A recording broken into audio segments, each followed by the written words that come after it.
Welcome to the Indie Film Hustle Podcast, episode number 248.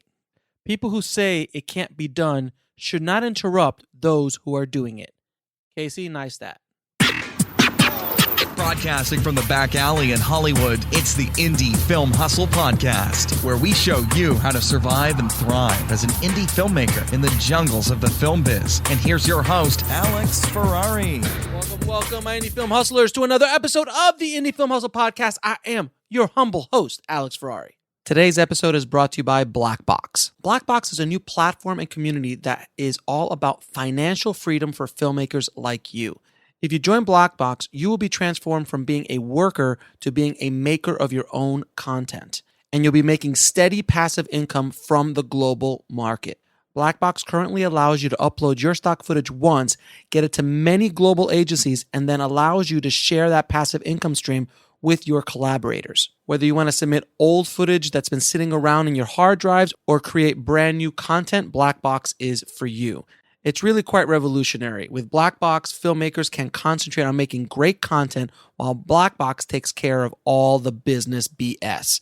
Just visit www.blackbox.global to find out more. Today's show is also sponsored by Studio Unknown. Studio Unknown is a crack team of audio post professionals known for quality sound on any indie budget. Whether you need a lush surround sound mix or a quick festival submission pass, Studio Unknown can help you with all of your post sound needs, from sound design and mix to Foley, ADR, and even a custom score.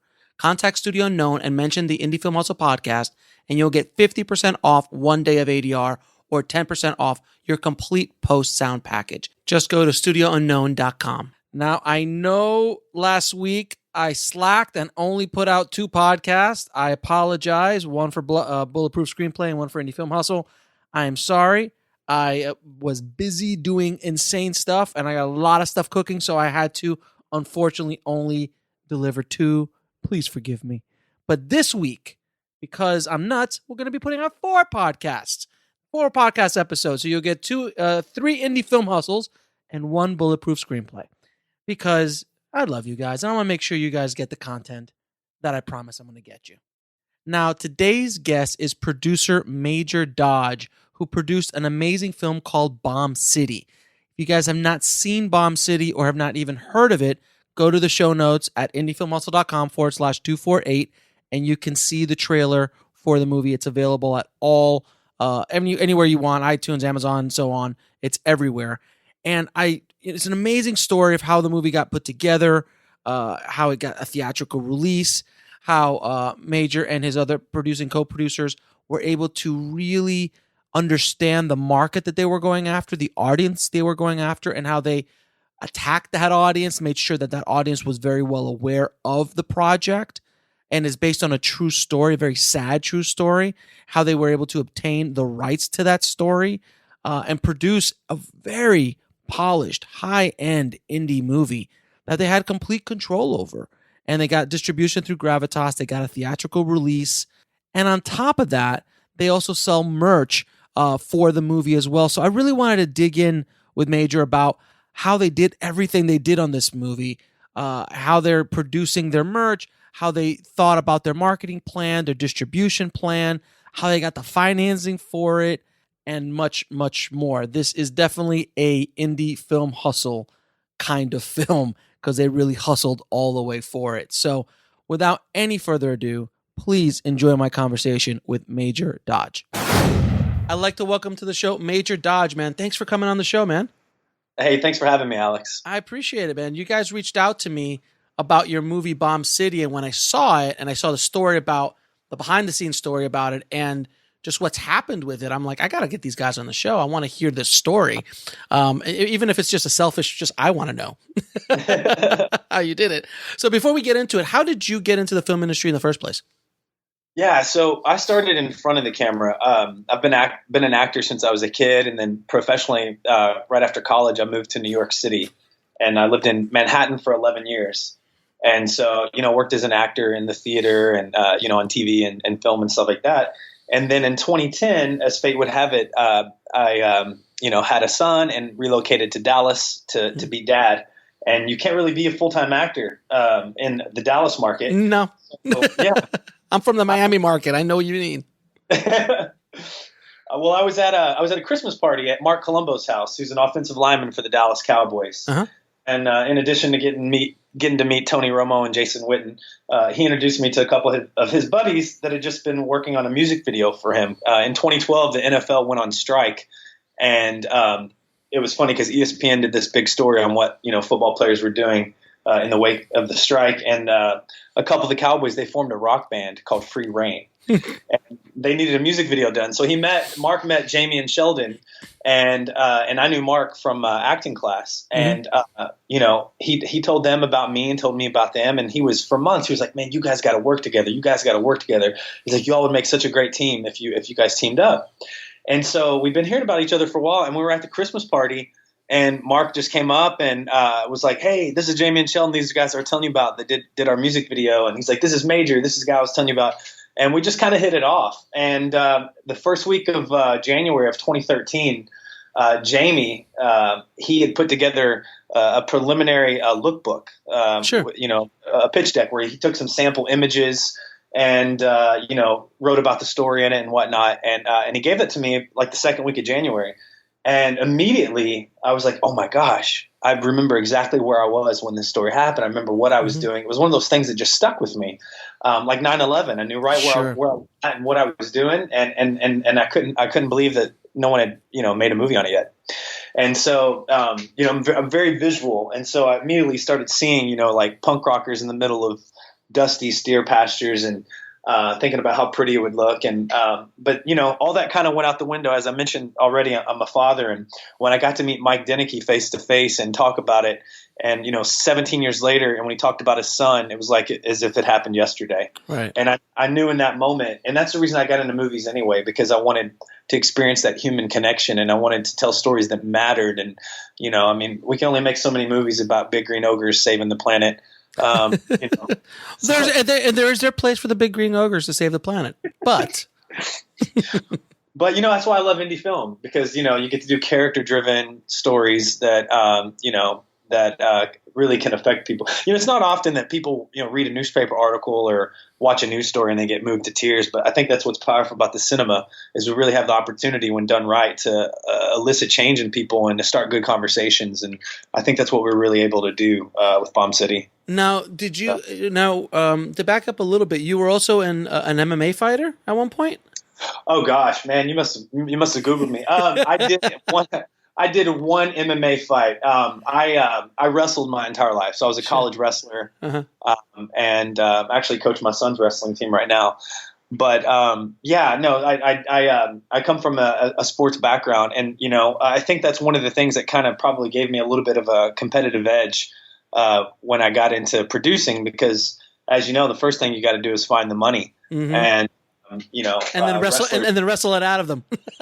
Exactly. That's it. In the conversation. You just put them in a sleeper hold, and that's it. Like, just give me the money. Go to sleep. Go to sleep. But wrestlers have an uncanny ability to be able to overcome adversity when everything's stacked against them. In the face of adversity, to be able to just keep moving forward and keep pressing towards the goal. And I think that's one of the things that wrestling taught me. And kind of gives me an edge as a producer, because when I set my mind to something, when the train's on the tracks, it's going to get moving. And so, but no, I'm not an MMA fighter. Although Ruthless Robbie Lawler, who's an MMA fighter, he plays my cop partner in Bomb City. You might have noticed that. Oh, nice. Do you watch UFC? I haven't in a bit, but I'm familiar with the UFC world. I have followed it. They know Ruthless Robbie Lawler. He's a bit of a stud. Now, talk a little bit about Bomb City, because for people who don't know the story, what is the story of Bomb City? Yeah, so Bomb City, it's a story that took place in Amarillo, Texas, in 1997. It's basically about a group of high school football jocks that are having a turf war with a group of punk rockers, and it results in a hate crime that kind of questions the morality of the American justice system. A kid loses his life. And, it was a widely publicized thing. It was on Oprah, Dateline, 2020. Marilyn Manson spoke out about it. He's in our film. The Dropkick Murphys, they're a famous punk band. They wrote a song about it. But it's about the life of Brian Deneke. And so, I'll go ahead and tell you what happens. Basically, a punk rocker loses his life at the hands of a football player. This football jock shows up to the fight.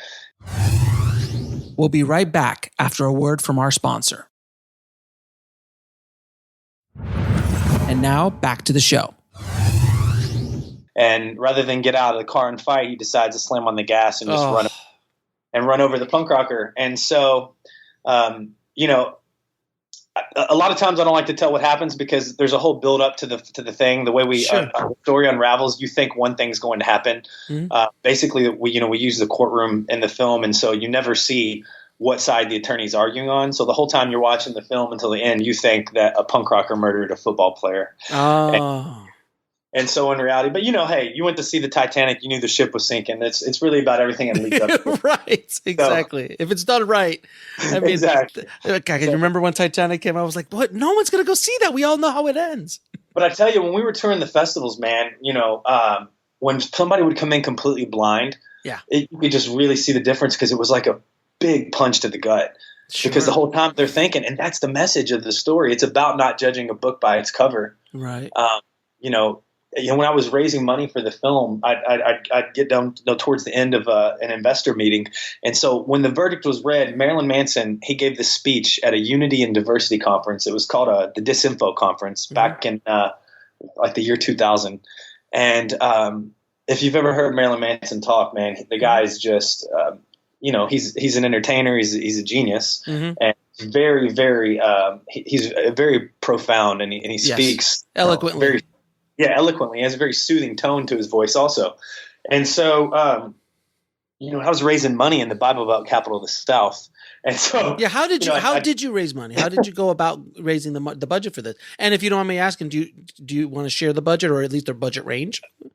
I'll get to all that. But, what I was saying was that with Manson is that I would, get towards the end of a meeting and if we had a car out in the parking lot, let's say it was at like a dinner meeting or something, I'd say, hey, come sit in my car. I want to play something for you. Or if I didn't have that opportunity, I'd say, here, put these earphones in and listen to this. And I'd play this speech for them. And at the end of it, I'd say, so who do you think that was you just listened to? Because he was talking about, right. And we incorporate this in the film. You'll hear the speech in the film. But he was talking about Brian and just basically, the American justice system and whatnot, and the event that took place. And I'd say, so who do you think that was? And they'd say, maybe like a lawyer or a politician, and somebody super intelligent. And then I'd go, that was Marilyn Manson, and then their jaw would hit the floor, and they'd go, no way, no. And I'd say, that's the movie. And they go, just take my money. Just take my money. Just take my money. Yeah, that was always what I called the nail in the coffin. That was like my secret weapon, I'd say, for the end. But to answer your previous question, it's a low budget film, but when you watch the film, it looks amazing. It looks and sounds amazing. And we always felt the story was the star. We don't have any A-listers, no big movie stars in it. Mm-hmm. But we got a bunch of people who I think are going to be stars, and that's the beauty of doing films like this, is that 5 years from now, when one of these kids, they're in the right age range, when these kids blow up, everyone's gonna go back and watch. Yeah. Well, let me ask you a question. As a producer, though, going into a movie like this, so what was the budget range, if you don't mind me asking? I'm sorry? What was the budget range, if you don't mind me asking? $500,000. All right, so $500,000 for a movie with no stars attached. Has some, I'm assuming, some action, but mostly a drama. Yeah, did you get to see the film? I did not get a chance to see the film. I only saw the trailer of it, and the trailer does look pretty intense. Yeah. So, we always felt like the story was the stars, so we didn't feel like we needed to have a big A-list actor in there. And it's funny because I was listening to one of your podcasts yesterday, and the Duplass brothers were talking about, and you were talking about, don't make a $700,000 movie if you've never made, a $70,000 movie, right. Or make 10 $70,000 movies. And that was kind of the thing. We had already made short films, and as an actor, I've worked on all different types of budgets. But sure. As a team, we made short films, and we worked together making commercials and music videos. And so we didn't want to make the first film for $5 million. Sure.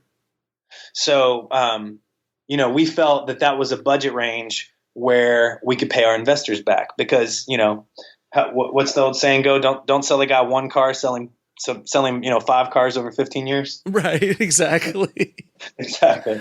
So, all right, but a $500,000 budget to recoup in today's world is, without any major stars in it, is pretty intense. But you were right. You were trying to tap into the people who knew the story, or at least you could put the story out there, and that would be the attraction to the property or to the movie. Correct? Yeah. I mean, we knew the audience was there, and I always knew the audience was bigger than what even, some of the investors that did invest. I mean, I always knew that the audience was bigger than what they may have even originally perceived. But, we knew we had the punk rock community, mm-hmm. which is a big community in itself. Yeah. And then we also, true crime enthusiasts. Mm-hmm. And, the movie has, skateboarding and graffiti. And so we knew there were a lot of built-in audiences. But really, too, it's just, the story itself, had already been wide and far. I mean, when we announced that before we had even had day one at Principal, we had people from all over the country that were sent messages on Facebook, and, Brian's story went far and wide. Mm-hmm. Like I said, in America, it was on Dateline, it was on 2020. MTV did a documentary called MTV True Crime, Punks versus Preps. Manson spoke out about it. The Dropkick Murphys wrote a song about it. So you had you had a fairly large built-in audience or awareness of the property. Exactly. I'm saying all this so everybody who's listening understands why the route that you went makes sense and was successful. Because if you don't understand that you don't have a built-in audience, or you don't have a property or awareness of a film, this work, this could be disastrous. Yeah, I mean, the first thing I always ask anybody when they come to me and they're thinking about, they want to make a movie, I say, well, who's going to watch your movie? Right. And if they can't tell me that, I say, well, come back to me when you can tell me who's going to watch your movie. Exactly. So when you were raising the money, you literally were just kind of going around to different investors and doing pitch decks and just trying to scrape the money together? Yeah, well, we had a pitch deck, but I mean, the first thing I did, I went to Office Depot and I bought this big white dry erase board, mm-hmm. and I wrote Bomb City real big at the top of it, and then once I got into the money raising part, after we had all the life rights, after we had the PPM in place, after basically all of our ducks were in a row, I went on that board and I wrote every single person that I thought that I had ever met that had money that I could get direct access to. And I just started hitting people up. And it's funny, the first investor, because you brought up wrestling before, so mm-hmm. there was a big wrestling connection behind the movie.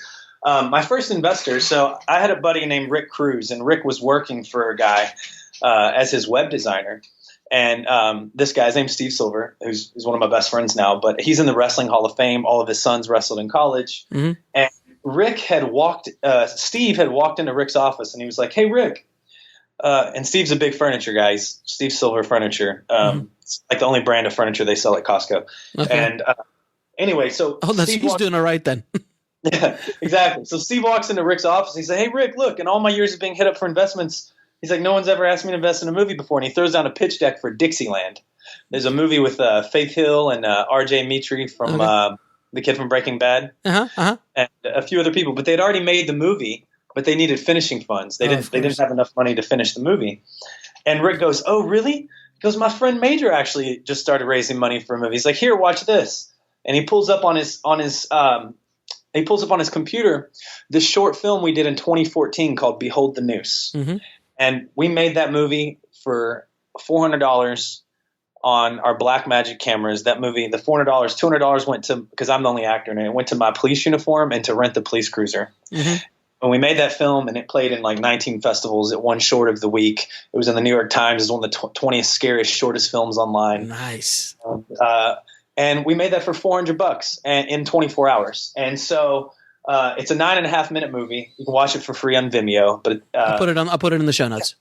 He plays it for Steve, and he sits there and he watches the whole 9.5 minutes. And he says to Rick, he goes, "You know that guy?" And he was like, "Yeah." He said, "Why don't you invite him out to Vegas with us this weekend?" And so they were going out there because Steve also invests in a MMA gym, and mm-hmm. one of the fighters were fighting. Oddly enough, was fighting Robbie Lawler for the title. Okay. Which is really crazy, and that's a whole other story in itself. Sure. And so I got invited out to Vegas for the weekend, just off the strength of him seeing that short film. But then when Steve got on the phone with me, it came out that I also was a college wrestler and was coaching my kids' wrestling team. Sure, and you had a connection. He was wrestling. We'll be right back after a word from our sponsor. And now back to the show. And that's what I tell people. I'm like attracts like. So in addition, I always say, in addition to knowing who your audience is, also know who wants that film. Somebody hit me up last week about a golf movie. I hate golf. I like wrestling and watching and sports where people punch each other in the face. Sure. I'm like, bro, come to me with a golf movie. I don't want to make a movie about a golfer. I don't care how awesome the story is, But and the investors are the same way. Sure. And so I tell people, I'm like, find out who in that audience has money and who would want that film. Mm-hmm. And go after them. And that's kind of how, Steve kind of fell in my lap through my mutual friend. And so I went to Vegas for the weekend and probably talked about the film once or twice because it was all about fighting and it was just about building relationships and meeting people, just having a good time. Mm-hmm. And then, when we got back, I said, hey, I'd like to take you out to lunch and tell you and your wife and tell you about this project I'm working on. He's like, yeah, sure. And, we went out to lunch on a Wednesday and on Friday he wrote me a check. So wow. And that started the ball rolling. That puts the train on the tracks. Yeah. That's the first money. And I always say, I call it Emily money. Early money is like yeast. Yeah. So you got to get that first money in. It just starts growing from there. And it makes it real too, because until you got that first money in the bank, you're questioning if you can do it. And and that's because you may not necessarily believe in it, and you need to believe in it wholeheartedly, or you got no business of doing it. Because I've got friends who make movies just to build IMDb credits. I'm like, no, sure. I want to make movies that I believe in 110%, and that's what Bomb City was for me. I believed in the heart, and I fell in love with Mike and Betty Deneke, and I wanted to get their son's story out there. So now, how did you approach getting life rights? Because I know that's something that a lot of people listening don't even have a clue on how to do. So you hear this story and you're like, I got to go get the movie rights to this. What's the process of that? Yeah. So there's a couple things. So if you don't have life rights from the people, you can buy the rights to a book, or you can buy the rights to a news story or a newspaper article. Mm-hmm.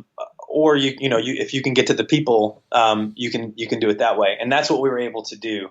We were able to get to all the real people.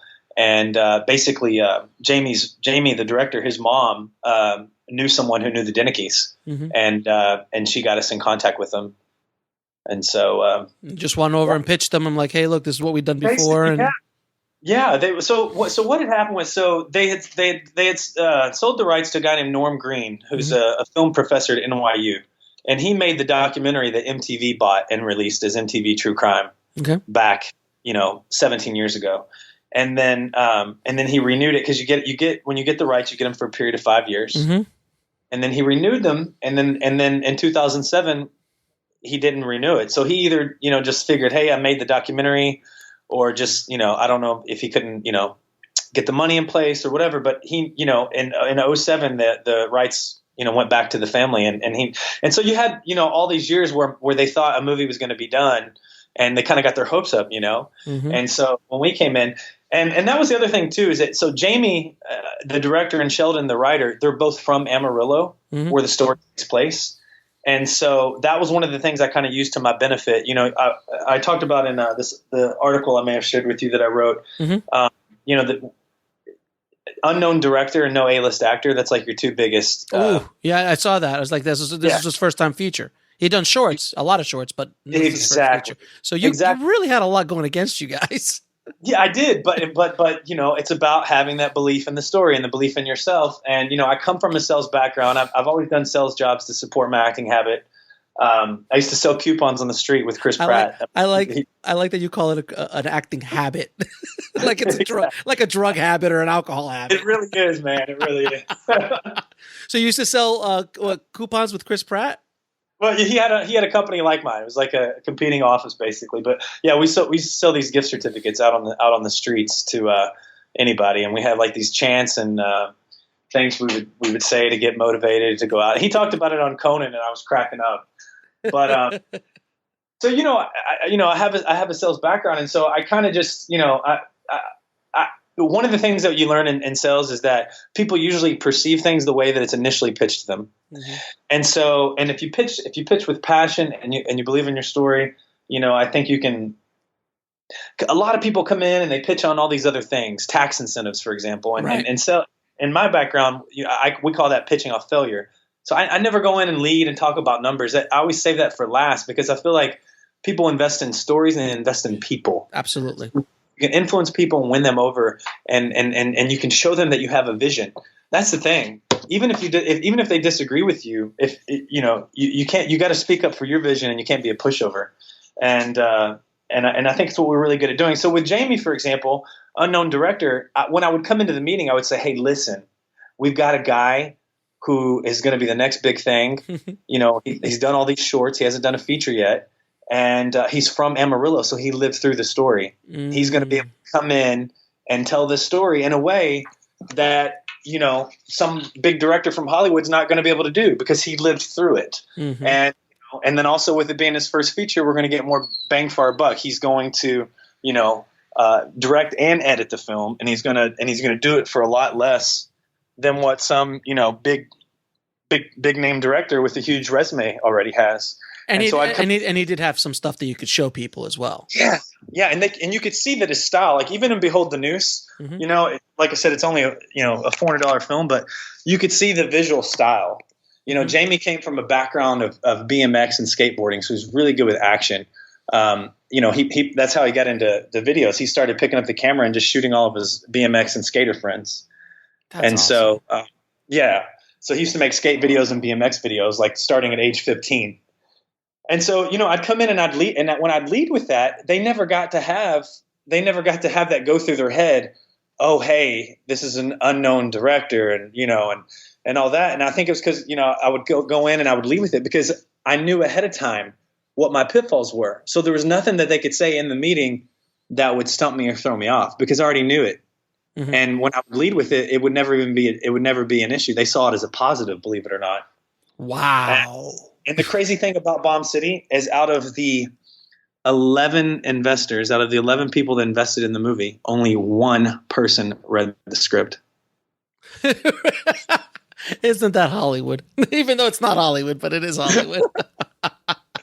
I would just go in and I would, and I would sell them the story. And they believed you, and they just believed you. And that's what Steve said. Steve was the first person. I talked to him on the phone, and I couldn't stop thanking him because he was he was the first person, and he was making a large investment, and I couldn't stop thanking him. He said, "Hey," he goes, "You don't have to say anything else." He said, "I'm investing in you. I believe you're going to be successful." He said, "And that's why I'm giving you money." Wow. That's awesome, man. That's really awesome. Sorry, so you got the movie done. By the way, what did you shoot on? Did you shoot on Blackmagic, Arri? No, we shot on the Red Weapon, sure. 6K. Yeah, with anamorphic lens. So the music, the film's beautiful. Yeah, it looks gorgeous. It looks stunning. It really did. So the movie's done now. It's edited. What was your distribution plan, or first of all, did you go out to film festivals first? And then did that make your decision on your distribution plan, or did you have a distribution plan off the top? No, we were going to go to the festival.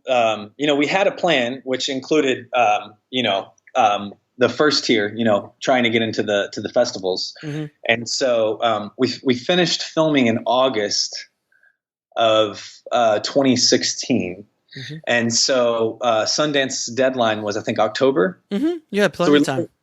So Sorry. We had 2 months. And that's plenty of time. What are you talking about? Well, it is. It was plenty of time to send them a rough 2 hour, 27-minute version of our hour and 35 movie. Rough. So we sent them a 2 hour and 27-minute version. No. And needless to say, we didn't get into Sundance, but our hopes weren't crushed by that because we knew we hadn't found the film yet. Sure. But the movie's 98 minutes now. And it's a big change. It's a huge change, yeah.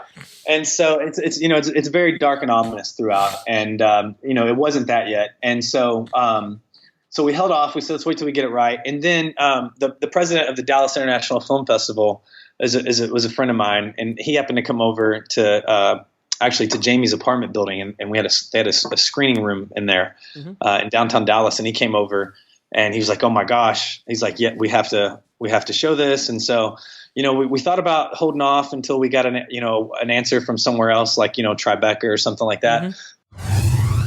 We'll be right back after a word from our sponsor.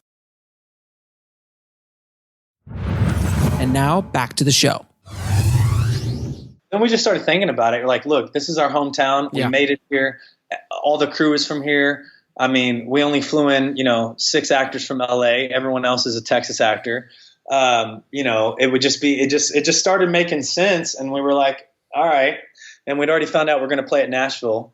Sure. And Nashville didn't need to be world. It didn't need to be a world premiere.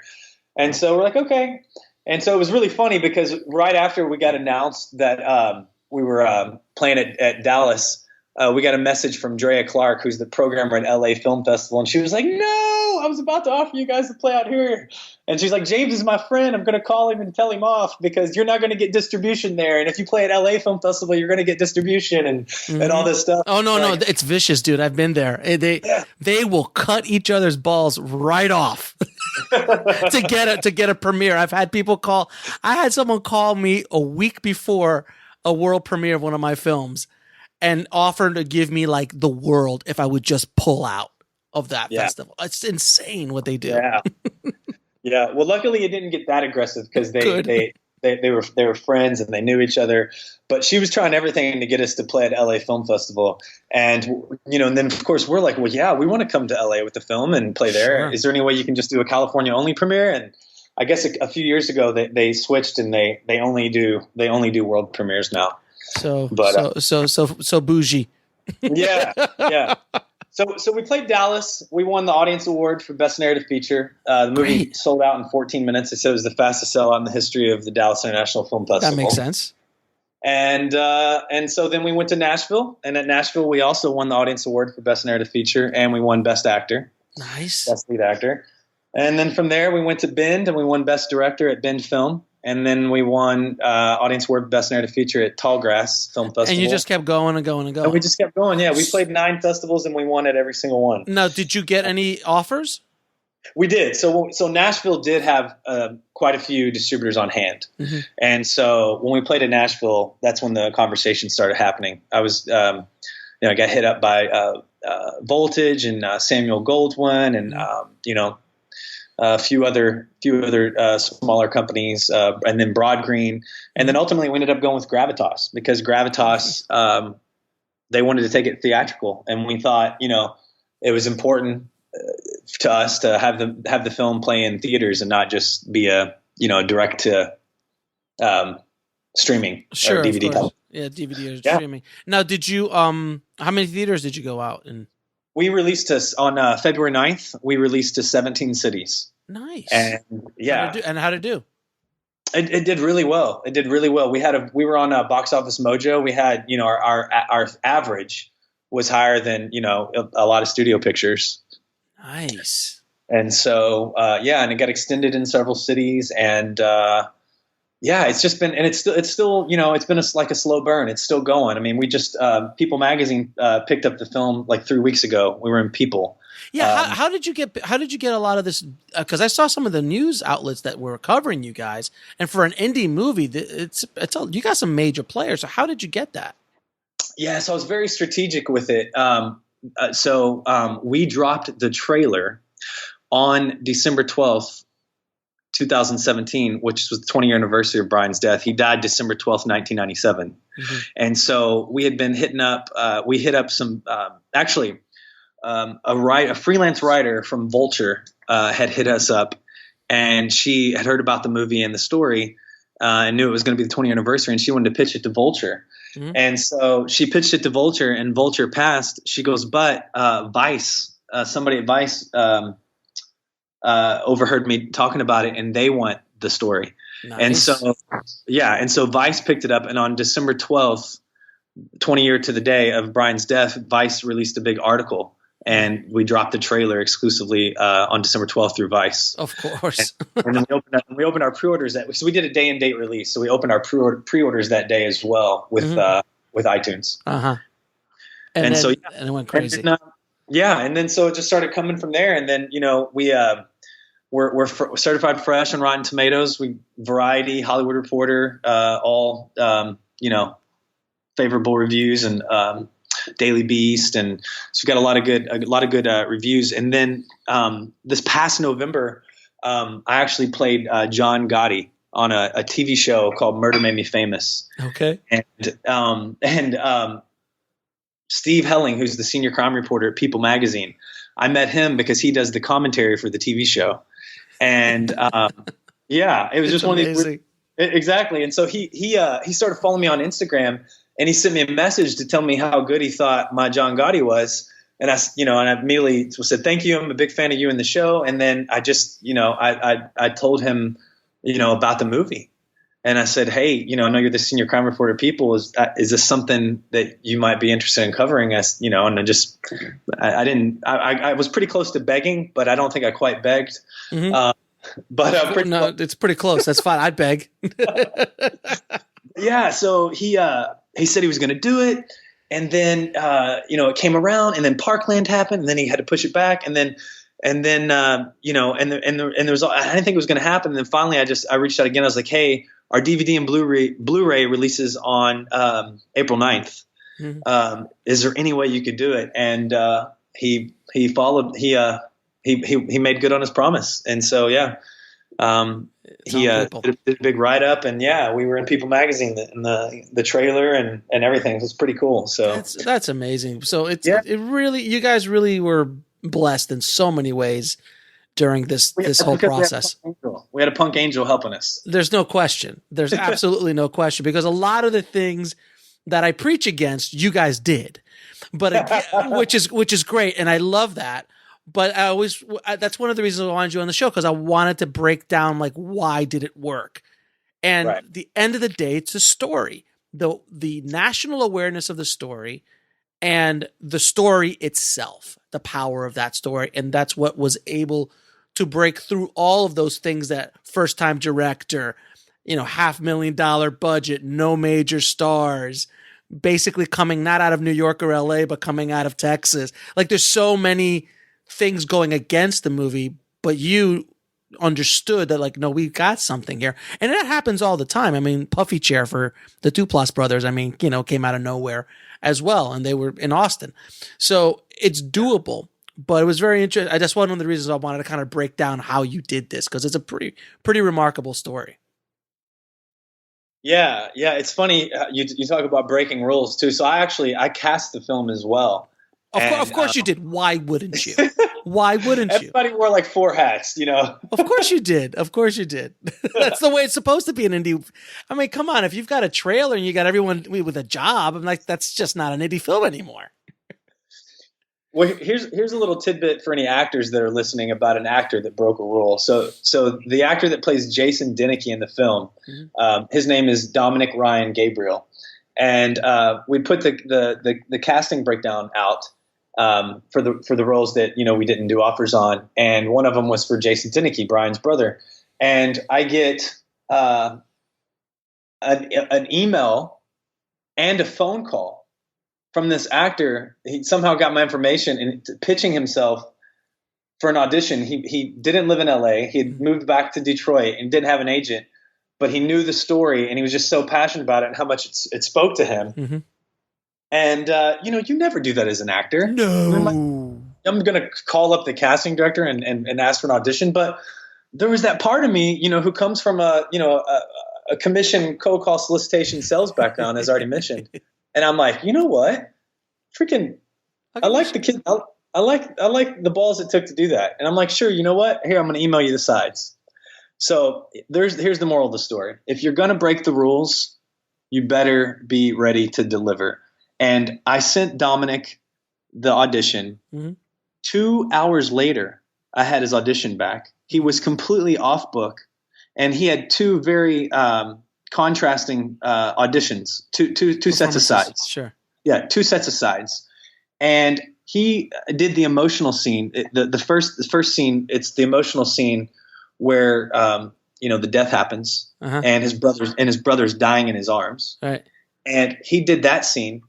and he popped right up after that scene, and he had the tears going and everything, and he popped right up, and he wasn't in a studio. He was right in his apartment, and he looked the part, man. And his head was already shaved, and he's got the tattoos, and he gets right up, and he grabs a beer sitting on the counter. He pops open the beer, takes a drink.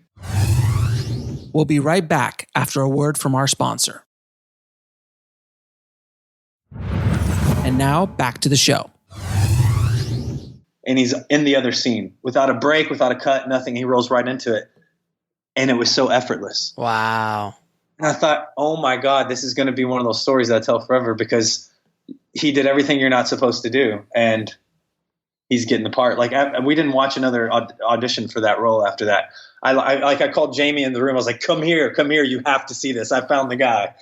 And everyone agreed immediately. That was the dude. It's amazing. Well, that makes perfect sense for this kind of film. For this film specifically, which you're breaking all the rules. Why wouldn't you break the rules when you're casting? You just got to know the rules. Absolutely. I think, to break. And you know what? Look, and he also did his homework, and he also knew how to connect with whoever he was aiming at. Like, I know the story; it really connects with me. It's not just like a cold call. Hi, I'm an actor. I heard you were doing a movie. I'd love to hear about it. He did his homework before he reached out. It was perfect. He's the lead singer in a metal band of his own, and it was just. Sure. It just made sense. Yeah, it just made sense. So now, how did you come up with the idea for selling limited edition merchandise, which is something I preach so much about, trying to find other revenue streams that the movie can help sell and generate for the property in general? We wish we'd have done that when we were on our festival tour, because I mean, people, it's just the type of film that has that kind of, it's punk rock. The imagery is amazing. The poster's amazing, of course. Well, the way we got, so our merch is licensed. It's being sold by Killer Merch. Okay. And Killer Merch is a division of Sumerian Records. Mm-hmm. They're one of the top metal rock labels. They've got like Jonathan Davis and, but anyway, the guy that started Sumerian Records, his name's Ash Avildsen. His dad was John Avildsen, the director of Rocky and Karate Kid. But Ash just released American Satan, which is an indie film about a metal band who makes a deal with the devil. Nice. To become famous. It's kind of like a twist on that George Burns movie. Right. Yeah. Exactly. So Ash was when you buy his movie, it says viewers also bought, and Bomb City kept popping up as the first movie, as that people also bought our movie and his movie, and he looked and he bought it. And he watched it, and he loved it, and he tracked me down and was like, "How can we team up? What can I do to help you? Do you already have DVD distribution? Can I help you get this into FYE?" And he's like, "Have you got merch yet?" And so he really just That's awesome. took a hold of the movie, and so Ash has become a good friend of mine, and so we're doing all of our merch through Killer Merch, and his record label Sumerian is getting ready to release our soundtrack. Nice. As well. And and he's getting hard with there's not a lot of stores left like that, but he's getting the hard DVDs and Blu-rays into like FYE and stuff like that. So he's helping with that, and then he's getting our T-shirt into Hot Topic as well. So, that's awesome, man. It's just all and that's extra money. That's basically extra revenue that has nothing to do with distribution or anything like that. That goes directly to you guys. Correct. Yeah. That's the dream. That's the dream. I mean, seriously, it is. If you can make a little money with the movie, that's great. But then, as George Lucas says, the money's in the lunch boxes. And we had all this laid out. This isn't like, we just, even though that kind of was like fortuitous, like him hitting us up and everything, but we laid all this out. We had a plan to do this stuff. If it hadn't been with him, it'd have been somewhere else. Sure. But we utilized a lot of forward thinking, and that was all, in that pitch deck. And that's another reason why I don't think a lot of people even read the script, just because everything was so spelled out and they could see it. And, they could see that, with the images that Jamie picked out and the way that he designed the lookbook and the website and everything, they could see the movie with the story I told, and then with the assets that Jamie and Sheldon were able to give me. Man, congratulations, man. Seriously, you guys have done an amazing thing. First of all, you're a successful independent film. So that alone is applause worthy. But you guys are killing it, and how you did it, coming out of nowhere, is pretty inspiring. So thank you for sharing your story, man. I really appreciate it. Thanks, Alex, man. It's been a pleasure. So I'm going to ask you a few questions that I ask all of my guests. It's kind of like a speed round. So what advice would you give a filmmaker wanting to break into the business today? My advice would be, if you know 100% that you couldn't be happy doing anything else, then to go for it. But you have to be all in. You can't just be, it's not one of those things that you can just do and, maybe if it happens and wait on the phone to ring. You've got to have a vision, pinpoint, laser focus. And you've got to be able to say no to distractions, because it's not about what you want. It's about what you want most. And things are going to come along and try to knock you off focus. And that's why, that's why you need a lookbook. That's why you need a vision board in your bedroom. That's why you need notes on your mirror when you wake up every morning, so you're reminded of what it is you're going after. Nice. Now, can you tell me what book had the biggest impact on your life or career?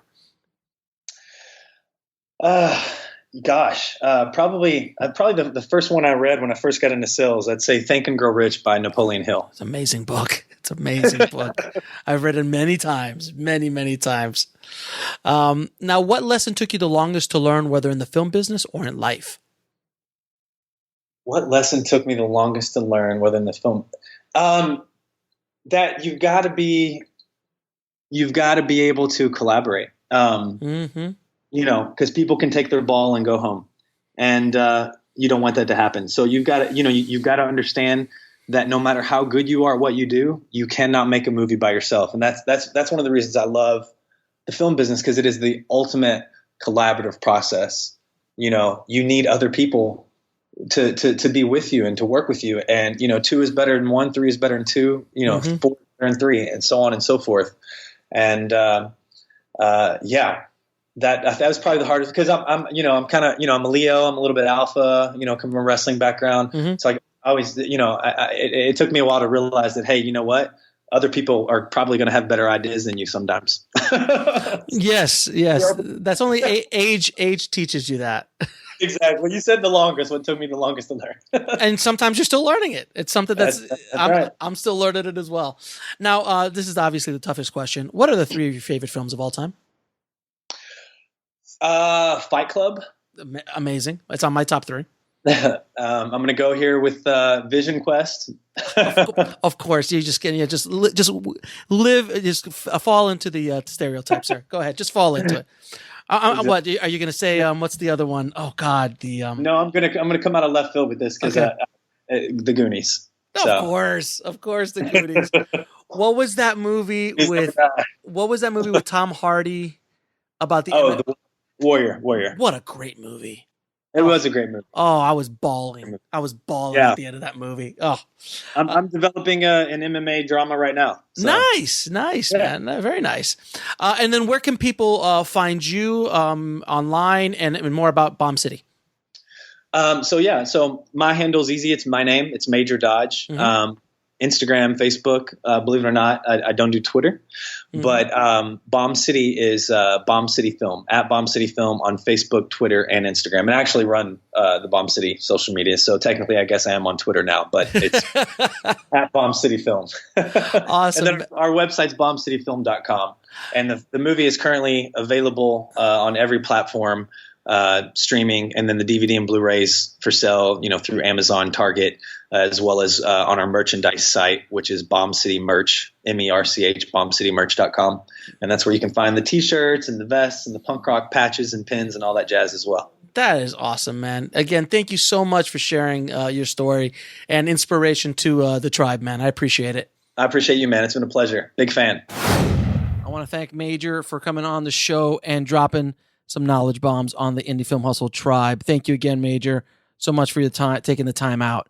And if you want to get any links to anything we talked about in this episode, and also links to the movie, head over to indiefilmhustle.com/248.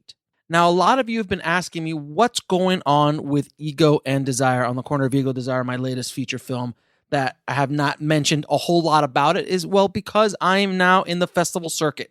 We are applying to festivals. We're trying to get into some big festivals and see what happens. I don't know. I'm going to give it the old college try. And I'm hoping that the film gets well received. But that's what's going on right now.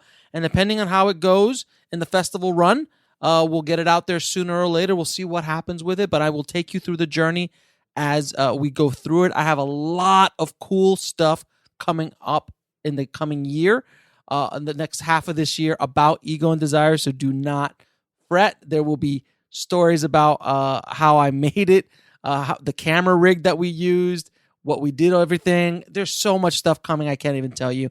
I'm working also on another top secret project that I can't tell you about right now, but we hopefully will have out by the end of the year. And that's going to be one of the biggest things I've ever done.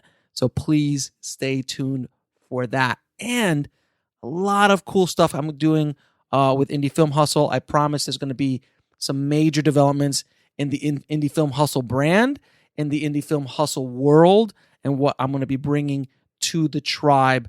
I think it's going to be kind of a one-of-a-kind thing that there isn't anything like it anywhere else on the planet, maybe. So I'm hoping that that will hopefully come out soon as well. But that's also going to probably be at least 3-4 months, 5 months away as well.